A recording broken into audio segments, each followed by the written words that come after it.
ยำปอนเส้นๆนะครับเหยื่อยำปอนเส้นๆปราบโศก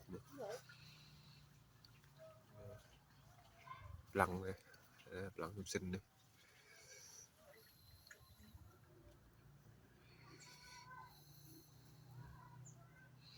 แล้วออกแล้วบ่ได้ตักษะแล้วล่ะสารก็จะโหยอัดเด้ออัดกับเหยื่อแล้วปลังเส้นไหม